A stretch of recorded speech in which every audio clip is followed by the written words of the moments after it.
In recent weeks, the scientific community has found itself in turmoil as sweeping policy changes ripple through various institutions following President Trump's executive order targeting diversity, equity, and inclusion (DEI) initiatives. The order has prompted extensive modifications to research agendas and institutional priorities across government agencies and private laboratories alike. At the heart of this upheaval is the National Academies of Sciences, Engineering and Medicine (NASEM), which has historically championed DEI efforts to rectify underrepresentation in the sciences. However, a stop work order issued at the end of January led to the abrupt closure of its Office of Diversity and Inclusion and the removal of key content related to DEI from its website. This reflects a severe impact on scientific exploration across a broad swath of fields, commented Julie Posselt, an associate dean at the University of Southern California. She expressed concern that such measures threaten to limit the contributions of diverse populations to the scientific workforce. Moreover, major agencies like NASA and the National Institutes of Health (NIH) have begun to dismantle DEI components from their programs. NASA's FarmFlux initiative, which aimed to recruit from diverse student groups, has stripped its inclusivity requirements, while NIH has halted the application process for its Environmental Justice Scholars Program. These changes come despite evidence highlighting the lack of diversity in STEM fields, where women comprise only 35% of the workforce and Black and Indigenous individuals are significantly underrepresented. The implications of these policy shifts extend beyond mere compliance. They threaten to undermine years of progress in broadening participation in science. Peter Ely, a dean at Alabama Agricultural and Mechanical University, noted the detrimental effects this could have on students from lower-income rural communities who often lack exposure to scientific opportunities. They don't know what's out there, he said, emphasizing the importance of outreach initiatives that attract diverse talent.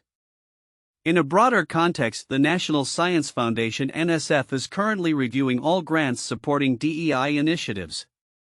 An internal algorithm designed to flag grants containing DEI-related terminology has raised concerns among staff who fear that such measures stifle important research aimed at addressing societal inequities. Do you drop what you're supposed to do as part of your NSF proposal, or do you risk being non-compliant with this very vague guidance? Questioned Adrian Fraser, a physicist at the University of Colorado Boulder. The impact of the executive order is not limited to federal agencies. It has also prompted a chilling effect across private institutions and academic circles. Many organizations have reported preemptively removing references to DEI efforts, creating an environment of uncertainty and fear. They're obeying in advance, going beyond what the executive order says, remarked Christine Natras, a physicist at the University of Tennessee, Knoxville. This overcompliance has led to the erasure of essential discussions on inclusivity and respect within research environments. As this situation unfolds, the scientific community is grappling with the ramifications of these policy changes. The recent cancellation of programs aimed at boosting inclusivity, such as the Howard Hughes Medical Institute's $60 million Inclusive Excellence Initiative, further underscores the precarious position of DEI efforts within the realm of scientific research. Looking forward, the potential for a reversal of these policies remains uncertain. Advocates for diversity in science continue to push back against the changes, stressing that a robust scientific enterprise requires the contributions of all segments of society. The future of DEI in the sciences is at a critical juncture as stakeholders from across the spectrum call for a recommitment to inclusivity and representation in research and exploration. Only time will tell how these dynamics will evolve and whether the scientific community can navigate this turbulent landscape to foster a more equitable environment for future generations of scientists. In a groundbreaking advancement that could redefine the landscape of mRNA therapeutics, researchers at Tel Aviv University have successfully developed a method to deliver messenger RNA mRNA drugs directly to the gut, bypassing the liver entirely. This innovative approach could potentially enhance the efficacy of treatments for a variety of diseases, particularly those affecting the gastrointestinal system.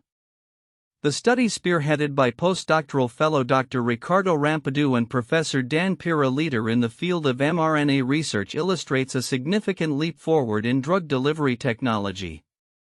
Published in the esteemed journal Advanced Science, the research highlights how modifications to lipid nanoparticles can direct mRNA-based therapies specifically to the immune system located in the intestines. Current drug delivery methods often result in medications being processed by the liver, which can lead to unintended toxic effects and reduced therapeutic efficacy. As Professor Peer elaborated, everything injected into the bloodstream eventually ends up in the liver. That's just how our anatomy works. This poses two challenges. First, drugs intended to target specific cells in particular organs may be toxic to the liver. Second, we don't want drugs to get stuck in the liver. By manipulating the composition of lipid nanoparticles, the team achieved targeted delivery, allowing the mRNA to reach its intended site of action without interference from liver metabolism. The approach was tested using an anti-inflammatory protein interleukin-10, which was encapsulated in lipid nanoparticles specifically designed for this purpose. Remarkably, the researchers were able to deliver this mRNA-based drug directly to the intestines of animal models suffering from Crohn's disease and colitis. The results were promising, with significant improvements noted in all markers of these inflammatory bowel diseases. Not only were we able to deliver an mRNA-based anti-inflammatory drug directly to the inflamed intestine and improve all markers of colitis and Crohn's disease, but we also transformed the immune cells in the intestine into factories for producing the anti-inflammatory interleukin-10, said Professor Peer.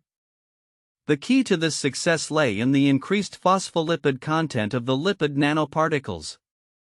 Typically, mRNA vaccines such as those for COVID-19 contain about 10% phospholipid. However, by raising this ratio to 30%, the researchers found that the nanoparticles could navigate through the bloodstream more effectively, targeting the intestines with precision. We adjusted the lipid composition and found that at 30% phospholipid, the drug is directed straight to the intestine, Professor Peer explained. This revelation not only underscores the importance of formulation in drug development but also opens avenues for targeting other organs by further refining the nanoparticle composition. The implications of this research extend far beyond just gastrointestinal applications. The ability to deliver mRNA therapeutics more effectively could revolutionize treatments for a range of conditions, from autoimmune diseases to cancer. As Professor Peer indicates, by tweaking the nanoparticle composition, we could deliver other RNA-based drugs to different organs. There's a saying in American English, it's all in the formulation. That's exactly what this is about. Looking ahead, the team at Tel Aviv University is poised to explore further adjustments to the lipid nanoparticle formulations to enhance delivery to the pancreas and other hard-to-reach areas. This direct delivery method not only promises to enhance the therapeutic potential of mRNA drugs but also represents a significant stride towards more personalized and effective medical treatments in the future. As researchers continue to refine this technology, the prospect of targeted mRNA therapies could soon become a reality, heralding a new era in precision medicine. And a significant development for men's health. A recent study published in Scientific Reports reveals a concerning association between magnesium depletion and prostate cancer prevalence.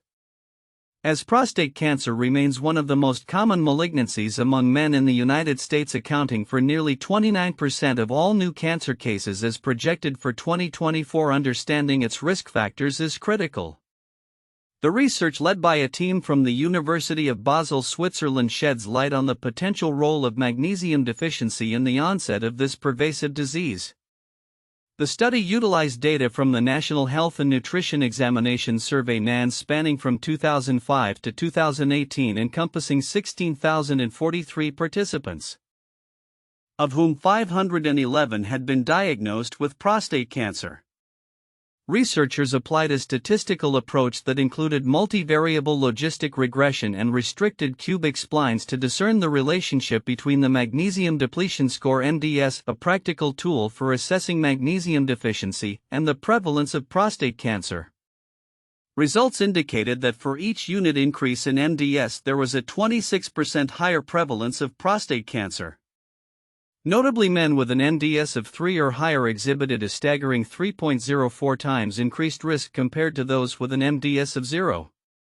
Magnesium plays a crucial role in various physiological processes including muscle function, nerve conduction, and cellular metabolism. A deficiency in magnesium has been linked to numerous health issues, including cardiovascular diseases and metabolic disorders. Recent findings suggest it may also have implications for cancer development. The study's authors argue that magnesium's role in maintaining genomic stability and regulating apoptosis could be a vital factor in tumorigenesis.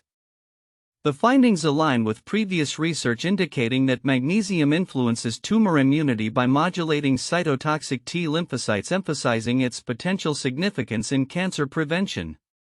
Despite the compelling evidence, the study acknowledges gaps in understanding the precise mechanisms linking magnesium deficiency to prostate cancer. The authors suggest that while the MDS shows promise as a predictive tool, further research is essential to establish a causal relationship. This could pave the way for preventive strategies that include dietary adjustments to increase magnesium intake, particularly among at-risk populations, such as older men who often experience magnesium depletion. The implications of this research extend beyond individual health. As prostate cancer continues to impose a significant burden on healthcare systems, understanding and addressing modifiable risk factors like magnesium deficiency could ultimately reduce incidence rates and improve outcomes for patients. Future studies are encouraged to explore the clinical applications of MDS in larger, more diverse populations to confirm its efficacy as a screening tool. In conclusion, the association between magnesium depletion and prostate cancer highlights a potential avenue for public health interventions aimed at reducing cancer risk. As researchers continue to unravel the complexities of cancer etiology, this study serves as a reminder of the interconnectedness of nutrition, lifestyle, and disease prevention. With prostate cancer rates expected to rise in parallel with an aging population, prioritizing magnesium intake could emerge as a straightforward yet impactful strategy in the fight against this pervasive disease. As scientists delve deeper into this relationship, the hope is that future findings will lead to actionable insights that enhance men's health and longevity. D.E.I. In the rapidly evolving landscape of artificial intelligence, the need for clear and pragmatic policy frameworks has never been more critical. As global stakeholders prepare for the AI Action Summit in Paris on February 10 and 11, 2025, foundational principles for AI policymaking are becoming the focal point of discussions. Prominent figures in the field such as Stanford computer scientist Fei Li are emphasizing the importance of grounding AI regulations in current realities rather than speculative fantasies. Fei Li, often referred to as the godmother of AI, has articulated 3 essential principles that should guide the future of AI policy. In her view, the primary focus must be on science, not science fiction. This assertion underscores the necessity for policymakers to concentrate on the present capabilities of AI, steering clear of grandiose predictions about potential utopian or dystopian futures. Li advocates for a realistic understanding of AI tools, clarifying that chatbots and similar technologies do not possess intentions or consciousness. This understanding is crucial to avoid distractions caused by exaggerated concerns and to direct attention toward pressing challenges that AI presents. The second principle Li proposes is a call for pragmatic policies rather than ideological ones. She argues that AI regulations should prioritize minimizing unintended consequences while simultaneously fostering innovation. This pragmatic approach is essential for ensuring that technological advancements are not stifled by overly restrictive regulations, allowing the industry to continue evolving in a responsible manner. Lastly, Li emphasizes the need for inclusive policies that empower the entire AI ecosystem, including open-source communities and academic institutions. She warns against limiting access to AI models and tools, stating that such restrictions could hinder progress, particularly for researchers and institutions with fewer resources. By promoting open access, Lee believes that innovation can flourish across diverse sectors, ultimately benefiting society as a whole. These principles will likely serve as guiding tenets at the upcoming AI Action Summit, where global leaders and experts will convene to discuss the future of AI governance. With the sector growing at an unprecedented pace, the importance of informed, inclusive, and science-based policymaking cannot be overstated. As we look ahead, the discussions at this summit may shape the trajectory of AI development and its integration into various aspects of daily life, ensuring that it serves humanity's best interests. In conclusion, as the AI landscape continues to mature, the call for grounded policy frameworks is more urgent than ever. The insights shared by thought leaders like Fei Li are crucial in paving the way for a regulatory environment that fosters innovation while addressing ethical considerations. As nations navigate this complex terrain, the outcomes of the AI Action Summit could very well influence the future direction of AI technology and its role in society, setting a precedent for how we manage and harness the power of artificial intelligence responsibly. In the shadow of rising global tensions, the prospect of nuclear conflict has sparked renewed interest in the effectiveness of fallout shelters. The question looms large: would these structures really protect us in the event of a nuclear blast? A recent analysis by experts sheds light on the complexities surrounding nuclear bunkers, revealing that their efficacy is far from guaranteed. Nuclear bombs remain one of humanity's most formidable threats, capable of unleashing unprecedented destruction. However, the protection offered by bomb shelters can vary significantly based on numerous factors. Norman Kleiman, an associate professor at Columbia University, emphasizes that the safety provided by a bunker hinges on its construction quality and its positioning relative to the explosion. It all depends on where the bunker is and the quality of the bomb, Kleiman remarked, highlighting the nuances that determine a shelter's effectiveness. The concept of bomb shelters dates back to the Cold War, a period marked by the looming threat of nuclear war between the US and the Soviet Union. Governments on both sides initiated programs to construct public shelters and incentivize individuals to build their own. In retrospect, however, the motivations behind some of these offers have been questioned. Peter Caracappa, executive director of the Radiation Safety Program at Columbia University, stated, "I'd argue that most of them were being marketed by snake oil salesmen and hucksters, suggesting a less than altruistic intent." Today's nuclear weapons are significantly more powerful than their mid-20th century predecessors.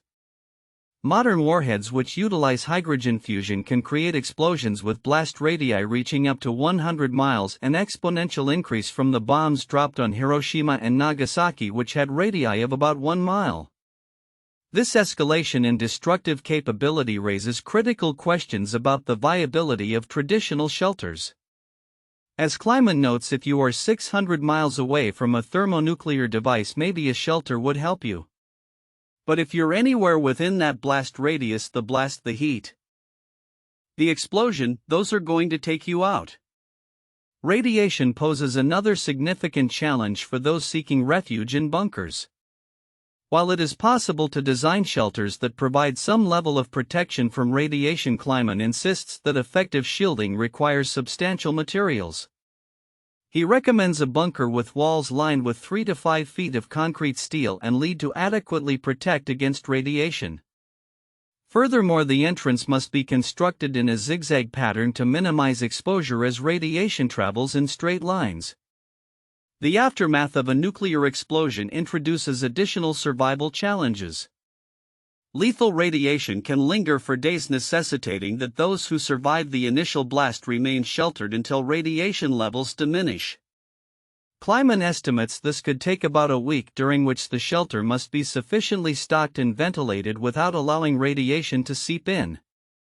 While surviving the immediate effects of a blast is one hurdle, the long-term health risks associated with radiation exposure, including cancer, loom large. In light of this information, it becomes clear that while fallout shelters can offer some degree of safety under specific circumstances, their role is far from foolproof. A well-constructed shelter located away from ground zero may provide crucial protection from radiation and fallout, yet it cannot guarantee survival in all scenarios. As we continue to navigate the uncertainties of global politics and advancing nuclear capabilities, the conversation around personal safety and preparedness remains as relevant as ever. Looking ahead, the discourse surrounding nuclear safety and the effectiveness of fallout shelters will likely evolve, particularly as geopolitical tensions continue to fluctuate. Understanding the limitations and potential of these structures is essential for individuals contemplating their safety in an increasingly unpredictable world. As experts continue to study these issues, the hope is that advancements in technology and policy will offer more robust solutions to mitigate the catastrophic effects of nuclear warfare. The quest to unveil the mysteries of superconductivity continues to capture the attention of scientists and researchers alike, particularly with the latest revelations surrounding rutheniates in graphene. Recent studies have shed light on the mechanisms behind superconductivity and rutheniates, while simultaneously unlocking new states of matter in graphene that could redefine our understanding of conductivity and energy transmission. Groundbreaking research has focused on rutheniates, specifically the A2RuO4 compounds, where the interplay between electron-phonon interactions and orbital ordering has been identified as pivotal in achieving superconductivity. These compounds, which include strontium and calcium, have displayed a remarkable transition from insulating to superconducting states. With predicted superconducting transition temperatures Tc of approximately 0.5 to 1.65 K for strontium ruthenate and an astonishing 63 to 73 K for pressured calcium ruthenate. Such findings not only align with existing experimental data but also suggest new avenues for enhancing superconductivity through structural modifications. The underpinning theories of the John Teller effect, where electronic ordering arises from destabilized orbital degeneracy, have been crucial in understanding these phenomena. Researchers have emphasized that fine-tuning the structural properties of rutheniates could lead to significant advancements in superconducting capabilities, igniting interest in practical applications ranging from lossless power transmission to quantum computing technologies. Superconductivity in oxides with partly filled D states might be governed by the same electron-phonon interactions responsible for insulating phases, said one researcher, highlighting the intricate relationships between structural modifications and superconductivity. In parallel, another exciting frontier has emerged in the form of twisted graphene, which has been shown to exhibit superconducting properties when two atomically thin sheets are manipulated. This revelation challenges conventional notions of superconductivity and opens new research avenues that could lead to practical room temperature superconductors, an elusive goal that has long been sought after by the scientific community. Researchers from institutions such as the University of British Columbia and Johns Hopkins University have found that under specific conditions graphene can conduct electricity without resistance, presenting a revolutionary potential for quantum computing and energy efficiency. As these studies unfold, the implications for technology and material science are monumental. The ability of twisted graphene to enable edge conductivity while forming Wigner crystals, a state where electrons arrange themselves in a structured pattern, demonstrates a unique blend of order and chaos. This new state of matter could lead to advancements in quantum computing, particularly in the creation of stable qubits, enhancing processing speeds and capabilities. The enthusiasm surrounding these discoveries is palpable. We're just beginning to scrape the surface of what these two-dimensional superconductors have to offer, remarked one researcher, underscoring the vast potential that lies ahead. The global market for superconducting materials is projected to grow significantly, driven by innovations in materials like twisted graphene, which could facilitate the development of more efficient power grids and advanced electronic devices. As researchers continue to refine their understanding of these materials, the prospects of achieving room temperature superconductivity appear closer than ever. The advancements in rutheniates and graphene not only signify substantial progress within the realm of superconductivity but also invigorate the inquiry around correlated oxides and two-dimensional materials. With each breakthrough, the scientific community edges closer to realizing a future where energy transmission is not only lossless but also sustainable. In conclusion, the ongoing exploration of superconductivity in rutheniates and twisted graphene heralds a new era of technological innovation. As scientists unravel the complexities of these materials, the potential for transformative applications in energy efficiency and quantum computing becomes increasingly tangible. The journey is far from over, and as the research unfolds, it promises to reshape our understanding of physics and materials science in ways previously thought impossible.